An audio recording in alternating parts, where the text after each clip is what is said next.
Tapi peduli amat. Kalau kita berserah sama Tuhan hari ini, Tuhan tidak akan ungkit masa lalu kita.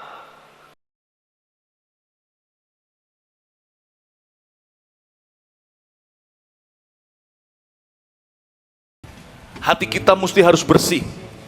Karena Tuhan akan mempercepat kedatangannya. Saya tidak tahu kapan, tidak ada orang yang mengerti waktunya. Tanggalnya, bulannya, jamnya, kita nggak tahu. Anak pun tidak tahu, kata Yesus. Hanya Bapa yang menentukan. Tapi saya tahu Tuhan tidak lamban.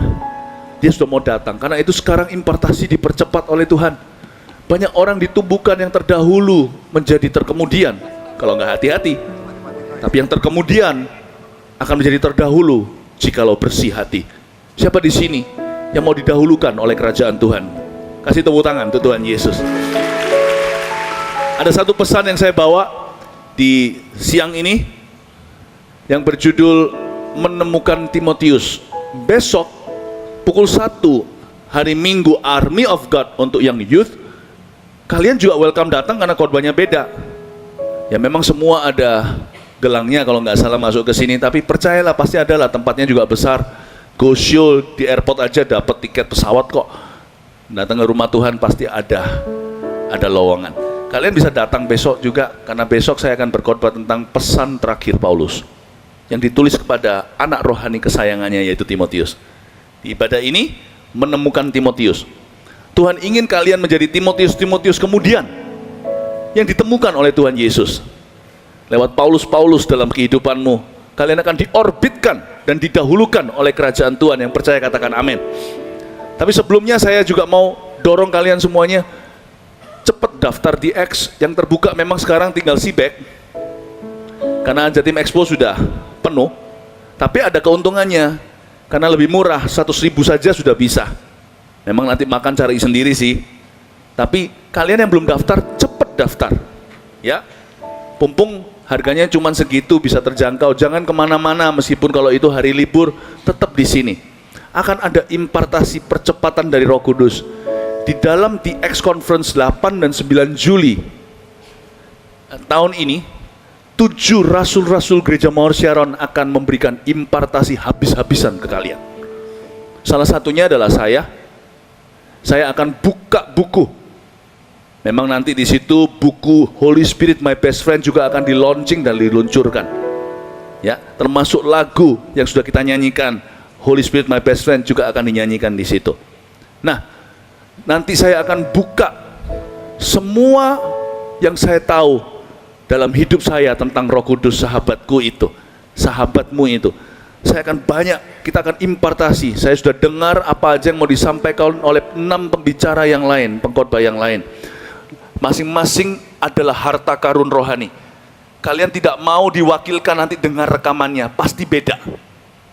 Karena pada waktu Yesus mencurahkan dari sorga Roh Kudus ke atas 120 kepala dalam bentuk lidah-lidah api Pentakosta, tidak ada kelebihan.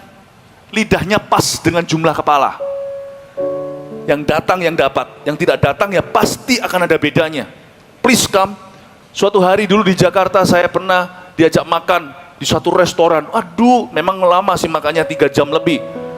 Itu makan segala macam, itu restoran Prancis, nggak setiap hari karena mereka harus booking jauh hari karena tempat itu penuh sekali. Waktu saya makan di situ ya, disediakan hidangan, apalagi yang menghidangkan itu adalah orang yang menghidangkan untuk petinggi Prancis. Katanya sih Perdana Menteri. Jadi tempat itu tidak terjangkau secara biaya. Saya sih ditraktir, bukan saya yang bayar. Waktu saya makan gitu, keluarga saya nggak komplit di situ. Anak-anak saya nggak semua ada di sana. Saya rasa, aduh, kalian mestinya ada di sini. Nah, jangan sampai nanti perasaan itu ada di dada kami di TX. Kalian mestinya ada di sini. Kalian harusnya ada di sini. Kalian harusnya ada di sini. Cepat daftar lewat GMS App. Betul ya, namanya GMS App. Hari ini juga, kalau enggak, saya terpaksa harus memberikan kursi-kursi itu kepada gereja luar. Sekali mereka dapat berebut, saya belum buka sama sekali, kalian sudah nggak dapat tempat. Karena second venue, CPEC ini hanya dibuka, second venue, ini cuma second venue ini, tidak akan ada overflow. Ya sudah, ini yang terakhir. Di sana sudah 9.000 lebih. Di sini masih ada sisa berapa ratus lagi, silahkan cepat. Siapa cepat? siapa dapat. Nanti pembicaranya juga selang-seling datang kemari, jadi live. Kecuali saya nanti kalau yang khotbah di sana, di live streaming ke sini.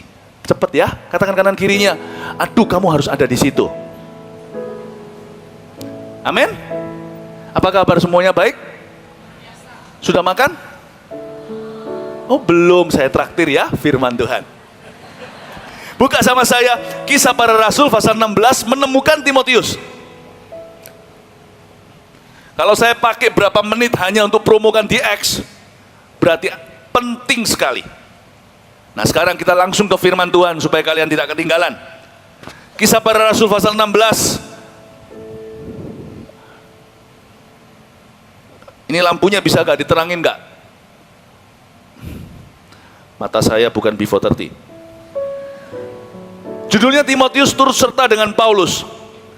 Saya bacakan dulu ayat 1 sampai 5, itu pembahasan kita. Paulus datang juga ke Derbe dan ke Listra. Di situ ada seorang murid bernama Timotius. Ibunya adalah seorang Yahudi dan telah menjadi percaya, sedangkan ayahnya seorang Yunani.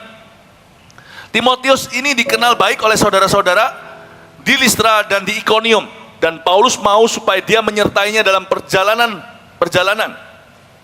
Paulus menyuruh menyunatkan dia karena ada orang-orang Yahudi di daerah itu, sebab setiap orang tahu bahwa bapaknya adalah orang Yunani. Paulus menyeberang ke Makedonia. Dalam perjalanan keliling dari kota ke kota, Paulus dan Silas menyampaikan keputusan-keputusan yang diambil para rasul dan para penatua di Yerusalem dengan pesan supaya jemaat-jemaat menurutinya. Demikianlah jemaat-jemaat diteguhkan, kita baca ayat 5 bersama, 2, 3. Demikianlah jemaat-jemaat diteguhkan dalam iman, dan makin lama makin bertambah besar jumlahnya. Katakan amin. Menemukan Timotius, ini cerita bagaimana Paulus ketemu Timotius. Memang ada orang yang dijodohkan oleh kerajaan sorga, dan saya percaya kita juga dijodohkan dalam kerajaan sorga. Lihat kanan kirinya, bukan jodohnya saya tahu, tapi ngomong kanan kiri, kita semua ini dijodohkan oleh Tuhan, bisa ada di sini sama-sama. Ngomong gitu, cepat. Nah, Paulus itu datang ke Derbe dan ke Listra, ada dua kota, Derbe dan Listra. Di situ ada seorang murid bernama Timotius. Paulus datang kemanapun juga, dia pergi kemanapun juga, tidak pernah iseng. Selalu dituntun oleh Roh Kudus. Bukannya Paulus dan Barnabas ini diserahkan untuk tugas khusus. Waktu dia di Antioquia kan, mereka sedang doa sama-sama, doa puasa. Lalu Roh Kudus membisikkan ke telinga semua hadirin, pisahkan Paulus untuk tugas khusus. Jadi Paulus pergi kemana, tujuan utamanya adalah untuk menjadikan murid. Karena itu Tuhan memberi dia satu sifat baru. Dia dulu pembunuh, sekarang dia adalah bapak rohani. Everywhere he goes, kemanapun dia pergi, dia membawa pembapaan itu di dalam hatinya. Dan matanya pun mata ayah. Dia lihat siapa lagi yang bisa diorbitkan oleh dia, siapa yang bisa dia muridkan. Kemanapun dia pergi bukan cuma mencari jiwa. Itu mencari jiwa juga adalah mandat seorang rasul untuk memenangkan orang-orang berdosa. Tapi Paulus juga harus menjadikan murid, bukan cuma menobatkan mereka. Karena itu ketika Paulus datang ke Derbe dan Listra, dia ketemu anak muda yang berpotensi di matanya. Mungkin orang lain belum melihat potensinya. Semua orang cuma taunya Timotius itu orangnya saleh dan baik. Tapi Paulus bisa melihat potensi dalam diri Timotius. Seorang ayah rohani akan melihat potensimu. Seorang ayah rohani akan bisa menembus kelemahanmu dan melihat kalian bisa jadi apa di dalam Tuhan. Itulah sebabnya jadi ayah rohani tidak gampang. Kalau kita sendiri tidak percaya diri, bagaimana kita bisa meyakinkan? Karena itu jadi seorang papa, bahkan secara jasmani dan kandung juga nggak mudah. Setiap manusia punya masalah, tapi seorang orang tua harus mendengarkan masalah anak-anaknya. Tapi Paulus memang sudah di Tuhan bentuk. Waktu Tuhan memanggil Paulus, pasti Tuhan memikirkan Timotius. That day, hari itu ketika Paulus jalan ke Damaskus, ke Damsyik, waktu dia jatuh, kena sinar cahaya kemuliaan, di balik itu suara Yesus. Saya yakin Tuhan Yesus sudah memikirkan Timotius dalam panggilan Paulus. Mereka ini dijodohkan Tuhan. Saya yakin ketika Tuhan Yesus memanggil pemimpin-pemimpinmu, dia memikirkan kamu.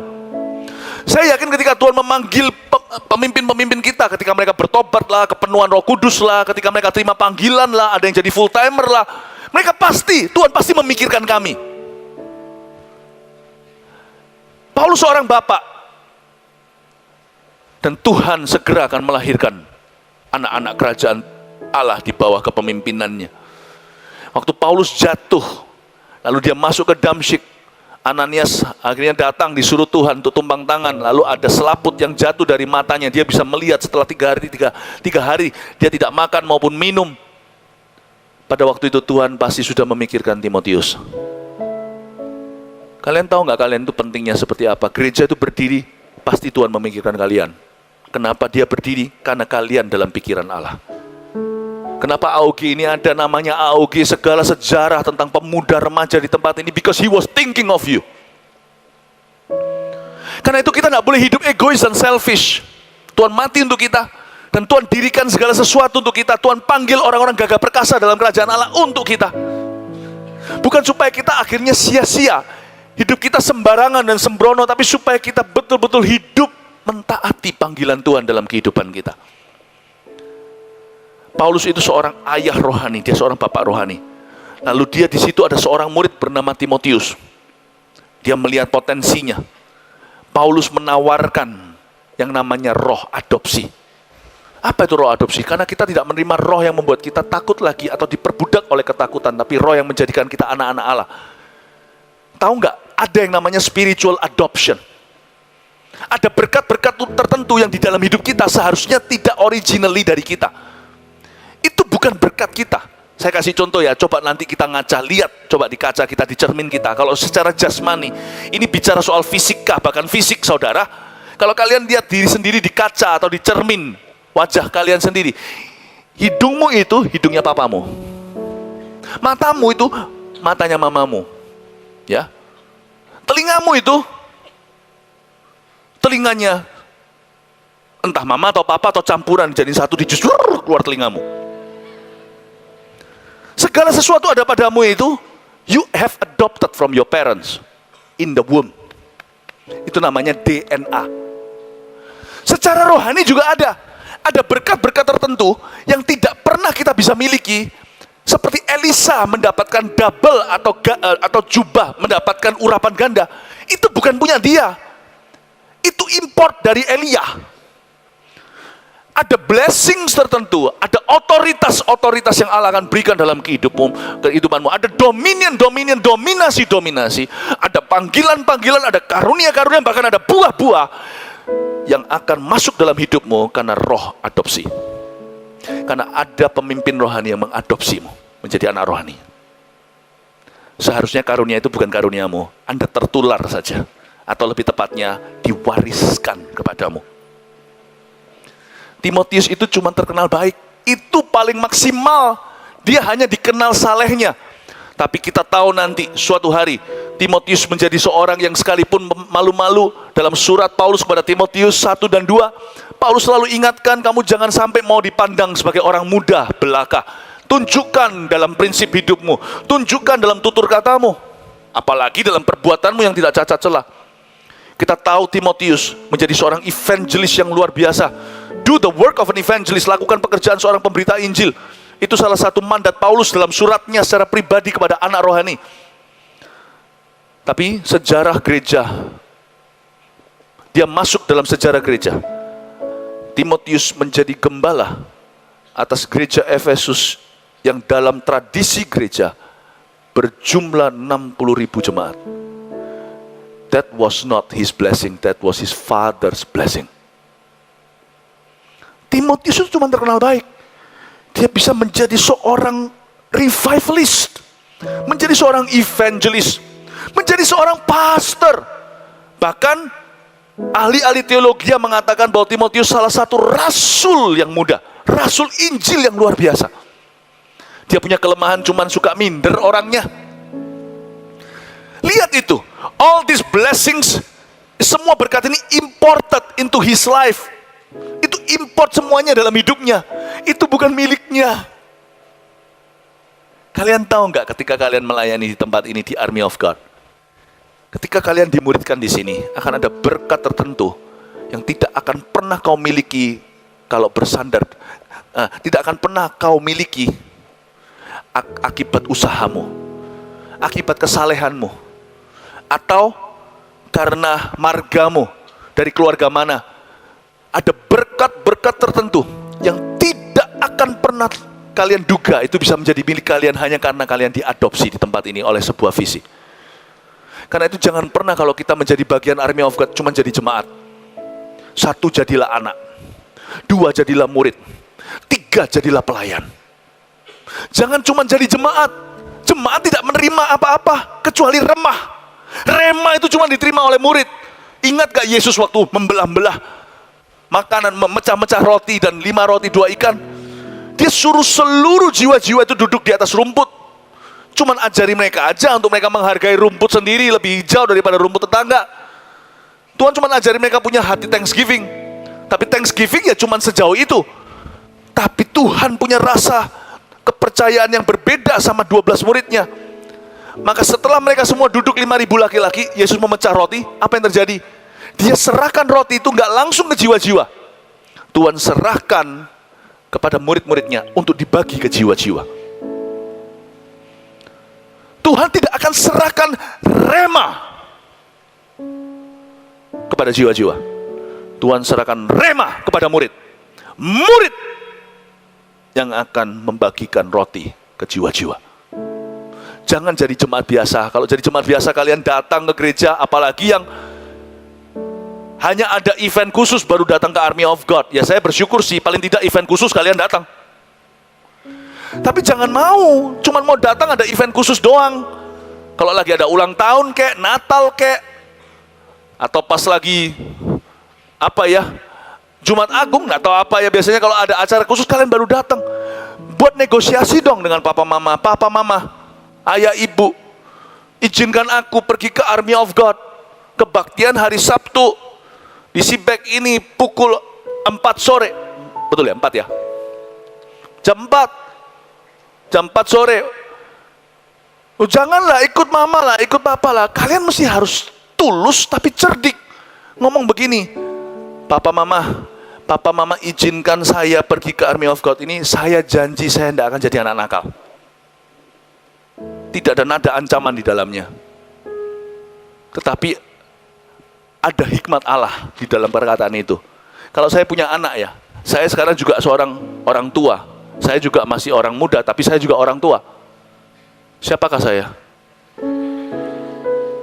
Sebagai orang tua, kalau anak saya bisa, dia nggak boleh janji jadi sempurna. Kalau dia mau janji jadi sempurna, saya nggak percaya, itu bohong.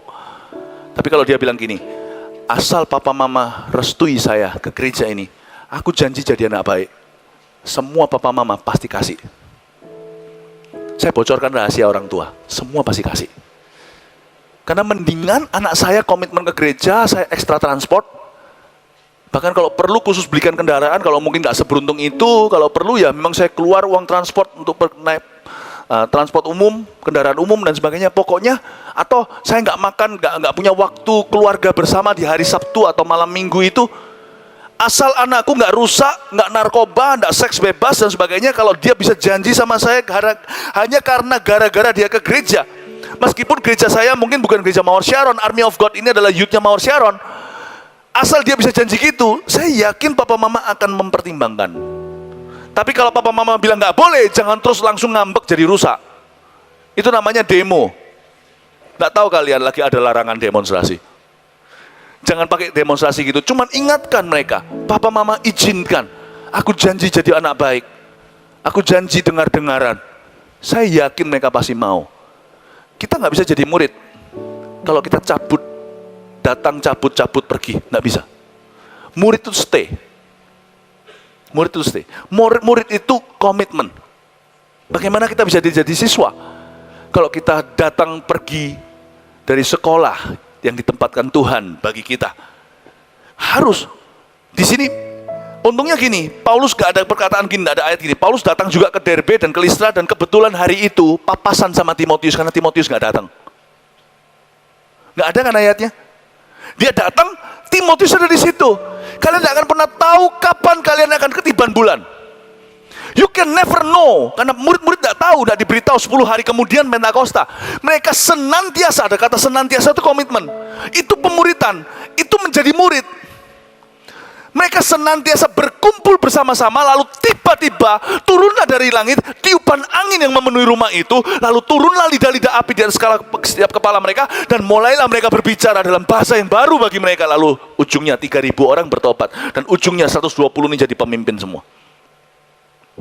Mereka senantiasa tidak diberitahu sama Tuhan, nanti ya appointmentnya 10 hari lagi, tanggal sekian, jam sekian. Siapa tahu Pentakosta terjadi jam berapa? Cepat. Ada loh ayatnya di Alkitab. Pentakosta kan 10 hari setelah kenaikan Tuhan Yesus. Jam 9. Mereka loh diejek, katanya jam segi. Ini mereka ini mabuk sama anggur. Lalu Petrus berdiri dan berkata, mana ada bar buka pukul 9. Ini hari masih pukul 9 pagi. Jam 9 pagi, 9 o'clock in the morning. Tapi karena mereka senantiasa, Tuhan datangnya itu bukan prime time, jam-jam reklame paling mahal jam 7 malam, jam-jam pulang kantor. Enggak, dia datangnya jam 9 pagi, seperti pencuri. You'll never know when Saul, kita tidak akan pernah tahu kapan Paulus akan mengunjungimu. You can never know. Kita tidak akan pernah tahu kapan Allah akan mengadopsimu dalam sebuah pengurapan yang baru. Kapan tiba-tiba akan ada panggilan, kapan kalian akan dijamah Tuhan, kapan dia akan berbicara secara audible kepada kalian, kapan Roh Kudus akan mengelus-elus kepala kalian, kapan Tuhan dia akan mewahyukan sebuah kebenaran, kapan dia akan menyatakan sebuah nubuatan. You can never know. Kita hanya bisa tahunya senantiasa tiba-tiba Pentakosta. Kita cuma tahunya seperti Timotius, dia itu murid, dia itu selalu ada di Derbe dan Listra. Tapi ketika Paulus datang, kan tidak ada perencanaan. Waktu dia tiba di sana, boom, dijodohkan sama Tuhan. Boom, Elia ketemu Elisa. Makanya Elia bilang gini sama Elisa, lu mau ke urapan, apalagi yang double porsi, nggak bisa. Matamu harus tertuju ke sini. Kalau aku sampai terangkat, kamu bisa lihat, kamu dapat. Nggak ditentukan waktunya, karena angin bertiup kemana dia pergi, kita hanya bisa merasakan dan mendengar bunyinya. Kita tidak tahu dari mana dia datang, kapan dia pergi. Demikianlah dengan orang-orang yang lahir baru oleh Roh Kudus. Kita tidak akan pernah tahu kapan kita lahir baru. Lalu kita lahir baru. Setelah lahir baru, kita tetap di jalan lahir baru. Jalan yang baru mengajarkan kepada kita segala sesuatu tidak bisa diduga. All you and I can do is just to commit. Jodoh juga sama. Saya ketemu jodoh saya di gereja kok. Ci Airin. Saya datang pukul 6:30. Itu kebaktian waktu itu di Cempaka. Saya masih umur berapa itu? Masih umur 19 tahun. Saya masih sekolah seminari, sekolah Alkitab di Kanada. Baru usia pertobatan saya 1 tahun. Saya diberitahu sama seorang teman, kamu gak pernah ke gereja kan? Dulu kan sebelum saya pindah ke waktu saya kecil di sini cuman gereja-gerejaan. Saya nggak pernah punya gereja beneran karena saya bertobatnya itu di luar negeri. Jadi sekarang saya liburan 3 bulan mau ke gereja mana bingung. Teman saya itu loh bisa titip koper itu nggak sampai ke Jawa Tengah karena dia overweight, karena dia kan pindah. Jadi saya bawakan, temennya di Surabaya ambil, temennya yang ngambil kopernya itu yang saya bawakan. Itu ngajari saya, pergi aja ke gereja Mawar Syaron. Dia sendiri bukan jemaat Mawar Syaron. Mana ada gereja namanya Mawar Syaron, kok namanya kembang-kembangan? Saya taunya kembang Jepun. Ini jalan Mawar Syaron, oh di jalan mana? Di jalan Mawar, bukan jalan Cempaka. Mawar Syaron di jalan Kembang lagi, Cempaka. Ya udah, saya pergi.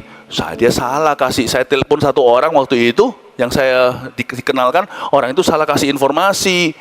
Kebaktian mestinya masih pukul 6:30 waktu itu, pagi. Tanggung sih, 6:30.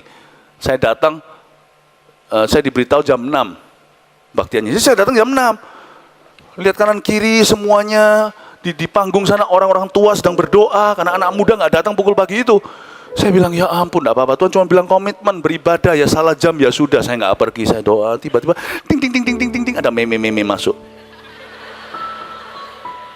Kalian nggak tahu cerita saya, gimana ketemu sama istri saya, sama Ci Airin. Ting, ting, ting, ting, ting, masuk, 6:15, dia bawa apa namanya, Alkitabnya agak besar gitu, saya masih ingat pakaiannya, sampai, ya pakai yang rok panjang, lalu datang itu duduk di ujung sendiri. Saya di bawah balkon di sebelah sini, dia di ujung sebelah situ. Tiba-tiba mata saya tertuju, karena nganggur kan. Duduklah dia berdoa gitu, saya mendapatkan suara. Itu nanti akan jadi istrimu. Tapi kalian jangan pakai cara gitu ya.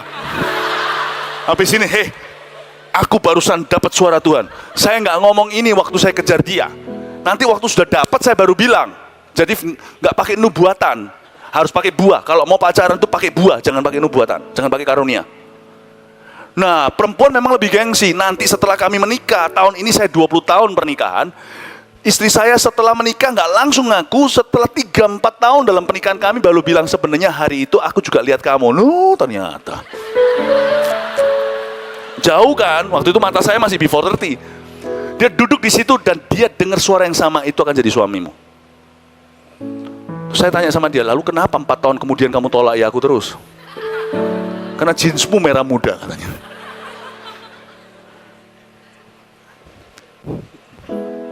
If I did not come to church, I would not have met her. Saya tidak akan ketemu dia. Ishak tidak akan ketemu sama Rebecca, sama Ribka, nggak akan ketemu. If I did not come to church, kalau saya merasa ini kan liburan, saya kan gerejanya di Kanada, saya boro-boro datang ke sebuah gereja baru, salah waktu lagi datang ke situ. Saya nggak tahu gereja-gereja yang dari dulu saya itu gereja-gereja yang tradisional, namanya kaku-kaku, gereja aliran, apa yang kaku-kaku semuanya, tiba-tiba Mawar Sharon. Apa itu? Nggak biasa saya. Gereja itu biasanya kayak gereja itu berhubungan dengan tabernakel, battle, apa kata-katanya tuh berat-berat Alkitab gitu loh. Ini tiba-tiba kembang Mawar Sharon. Saya nggak ngerti lah, gua coba, tapi saya sudah komitmen. Minggu I show up in church. Nobody takes me. Nggak ada orang yang saya tahu. Waktu saya pulang ke Indonesia, saya nggak punya teman, semua dulu itu musuh. Saya itu dulu suka berkelahi orangnya. Saya nggak punya konco di sini, nggak punya kawan. Tapi saya tetap komitmen, kalau sahabat ya sahabat. Saya datang gereja ya datang ke gereja. Nggak bisa saya tawar. I came and that day I saw her.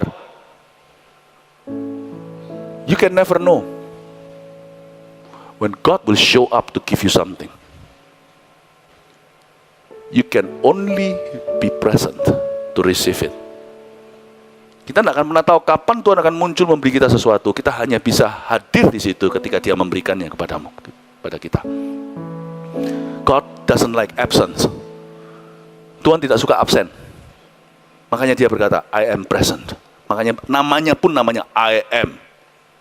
Kata akulah Dia itu dalam bahasa aslinya artinya sama dengan bahasa Inggris. I am here. Immanuel.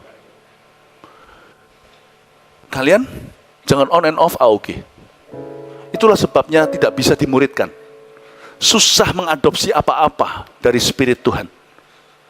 I'm preaching commitment. Sebagai anak muda komit. Pelayanan juga sama. Suka, duka, nggak suka, apa segala. If you commit to something, you commit to it.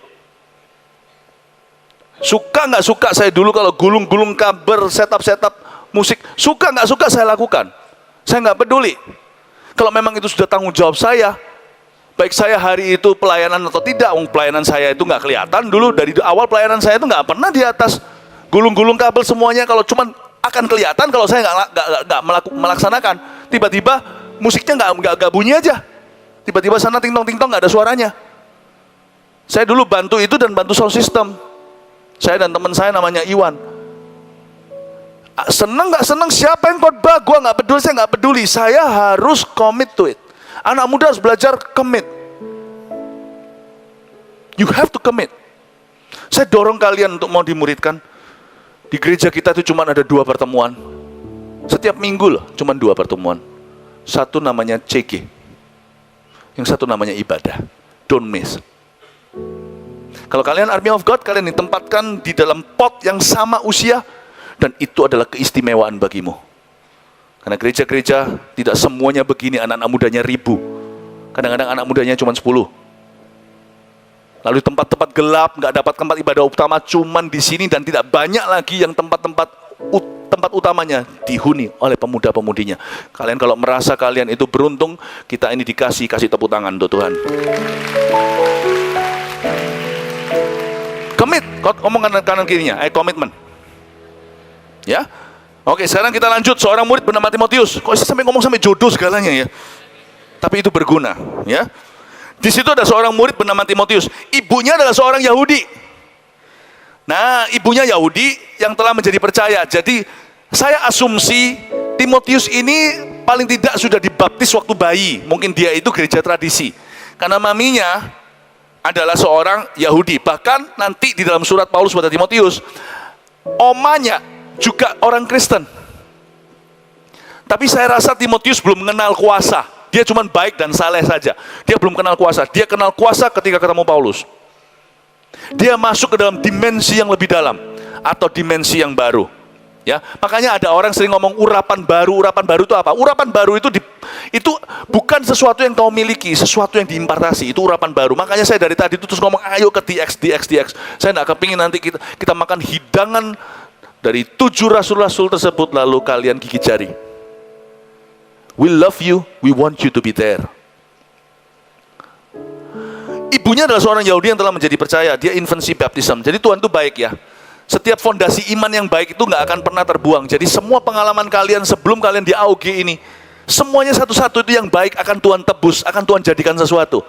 Yesus tuh nggak pernah gini loh. Tuhan Allah Roh Kudus itu tidak pernah mencuri, membunuh, dan membinasakan. Itu roh jahat. Jadi kalau kita serahkan hidup kita kepada Tuhan, kita tidak hilang masa muda. Lalu tiba-tiba semua bakat talenta kita semuanya sirna. Karena sekarang yang penting hanya doa. Enggak loh. Ikut Tuhan itu justru hidup kelimpahan. Itu bukan bicara soal materi. Itu bicara tentang segala sesuatu akan dipakai untuk kemuliaannya. Yang bisa nulis akan semakin mahir. Yang bisa musik akan semakin menjadi-jadi. Sekarang bukan cuma jadi hobi, apalagi nanti jadi mata pencaharian, tapi sekarang menjadi penyembahan. Karena itu jangan pernah ragu untuk menyerahkan pada Tuhan. Karena itu Timotius ketika ditawari sama Paulus untuk dimuridkan, untuk masuk dalam les-lesannya Roh Kudus, Timotius tidak berpikir 2 kali. I give to you. Dan dia kasih ke Paulus. Kenapa? Dia tahu bahwa dia akan dituntun ke rumput yang hijau dan air yang tenang. Dia nggak ragu dan bimbang. Tapi Timotius juga punya satu celah. Bukan celah dari dia. Setiap kita pasti punya masa lalu yang kurang baik. Apalagi kalau Timotius ini sudah langsung dari bibit bobot bebetnya. Kalau kita perhatikan, ayahnya seorang Yunani. Bukan berarti orang Yunani salah, bukan. Tapi ada perintah di perjanjian lama sangat jelas bahwa orang Yahudi tidak boleh kawin campur sama orang non-Yahudi. Itu larangan di perjanjian lama sangat jelas sebagai bentuk perintah. Dan bahkan sekali Esra begitu marahnya sampai cabuti janggutnya orang-orang yang menikah campur waktu mereka itu pulang dari Babilonia.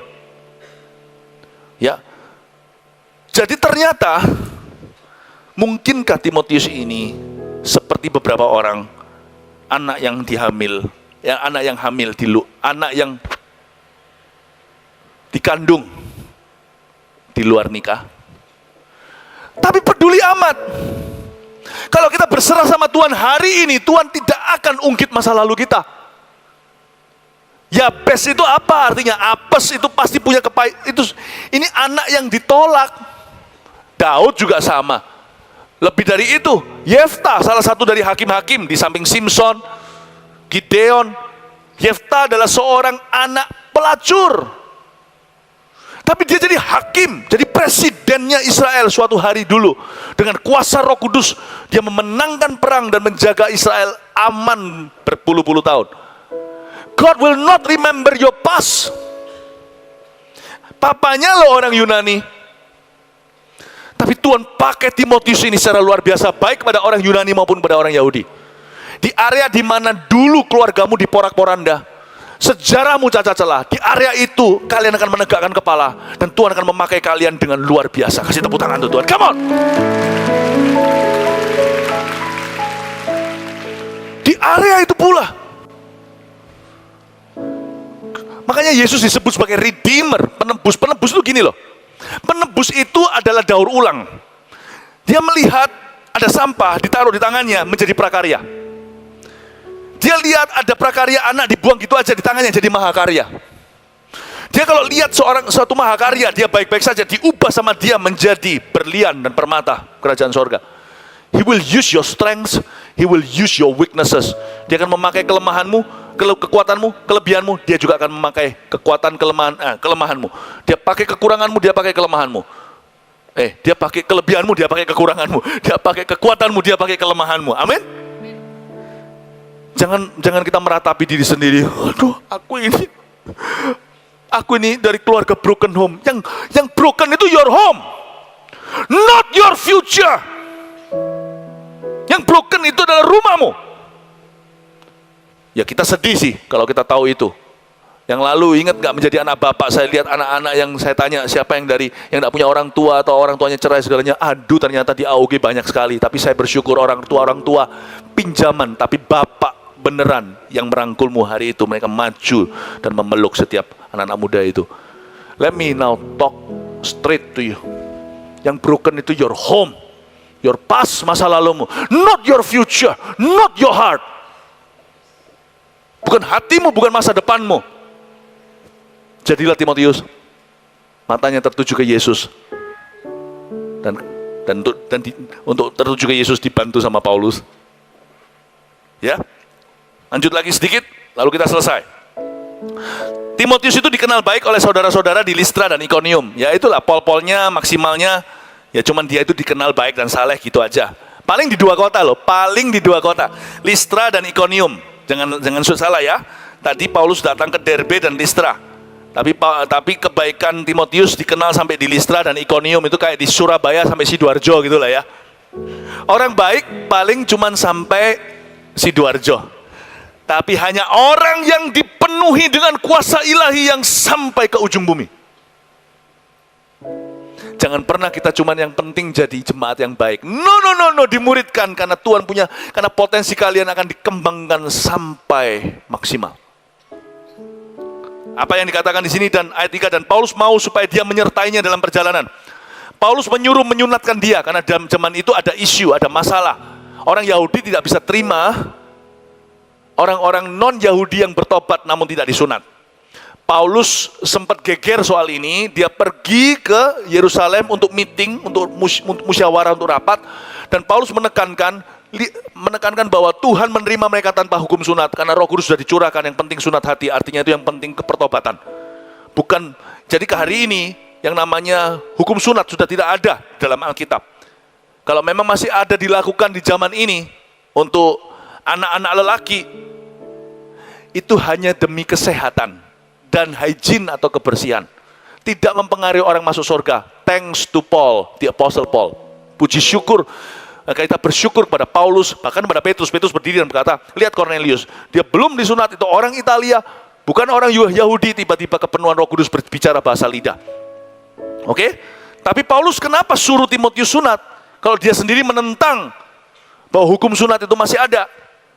Paulus itu bijaksana. Hei Timotius, sini, kamu mesti disunat. Waktu itu dia bilang begitu. Mengapa? Karena supaya kamu punya ministry, bisa ke Yunani, bisa ke Yahudi. Hebat nggak? Gara-gara dekat sama Paulus, tadinya nggak bisa bahasa Inggris, sekarang bisa bahasa Inggris. Karena dia harus persiapan suatu hari dibawa ke bangsa-bangsa. Dulunya ketemunya cuma orang-orang kampung halamannya, habis ini ketemu orang di Malaysia, di Burma, di mana. Tuhan melebarkan wawasannya. Yunani juga, Yahudi tidak luput. Bahkan tidak luput. Paham maksudnya? Dia dikembangkan demikian rupa, sebab setiap orang tahu bahwa bapaknya adalah orang Yunani. Kita ayat 45, dalam perjalanan keliling dari kota ke kota, Paulus dan Silas menyampaikan keputusan-keputusan yang diambil para rasul dan para penatua di Yerusalem dengan pesan supaya jemaat-jemaat menurutinya. Bayangin ayat 4 ini, Timotius bahkan belum angkat bicara. Timotius itu berkembangnya nanti kemudian. Jadi jangan pernah kita remehkan. Aku kan cuma sponsor. Loh, gak pernah lihat TV, gak ada sponsor, gak jadi acara itu. Setelah ini pesan-pesan dari sponsor. Nah ini just receh-receh. Artinya lain kalau sponsor di CG kita. Tapi juga ada profetiknya pesan-pesan sponsor. Sponsor itu punya pesan loh. You punya pesan dari Tuhan. Jangan diam diri. Jangan pernah merasa, aku ini kan bukan apa-apa. Kan cuman Paulus dan Silas. Oh kok Philip, ya kan, kok Wiki dan Cimek. Atau kalau enggak, Paulusnya Cimek gitu ya. Cimek dan kok ini, dia adalah coach atau TL.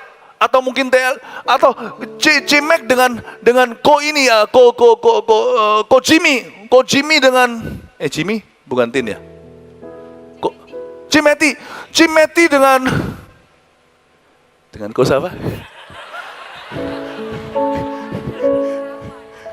Ya wes. Cemeti dan mungkin dan CGL ku yang disebut Paulus dan Silas. Kapan giliran Timotius? Silas lebih senior memang. Karena itu yang disebut di ayat 4 Paulus dan Silas, keputusan yang diambil para rasul, para penatua. Paulus, Silas, rasul, penatua. Paulus, Silas, rasul, penatua. Paulus, Silas, rasul, penatua. Kapan giliran saya? Saya kan cuman sponsor biasa. Saya ini kan hanya Timotius yang kecil itu. Jangan salah. Semakin bawah, semakin baru, semakin besar rencana Allah. Orang berikutnya itulah produk sesungguhnya, kita ini reklamenya. Dulu waktu Tuhan pakai saya kira sayalah yang akan dipakai Tuhan selama-lamanya. Sekarang saya tetap dipakai Tuhan, saya tidak ada di sotoh atas, tidak berbuat apa-apa ketika raja-raja pergi berperang. Oh no, I'm still doing my warfare that you cannot go. Saya tetap melakukan peperangan saya yang kalian bahkan tidak bisa pergi sejauh itu. Tapi sekarang saya mengerti, waktu Tuhan memakai saya di antara muda-mudi, sekarang saya ngerti bahwa saya hanyalah reklamenya. Once upon a time, suatu hari orang-orang muda berkata, aku mau jadi seperti orang itu. Sekarang saya ngerti, kalianlah produk-produk sesungguhnya. Semakin bawah itu semakin besar rencana Allah. Jadi sponsor bahkan bukan yang paling tinggi. Di bawah itu masih ada sponsi. Betul, ada nggak? Ya, member maksudnya. Yang lebih besar dari member apa? Ayo. 99 member ditinggal untuk dapatkan satu yang belum member, itu namanya jiwa-jiwa yang tersesat. Semakin bawah itu semakin gede, semakin tinggi itu semakin hamba, semakin atas semakin sacrifice, semakin berkorban, semakin bawah semakin nyata. Jangan berkata aku ini cuma sponsor biasa. Itu kan Paulus, Silas. Tunggu Timotius beraksi. Tunggu urapannya luar biasa ketika Paulus menyunatkan dia.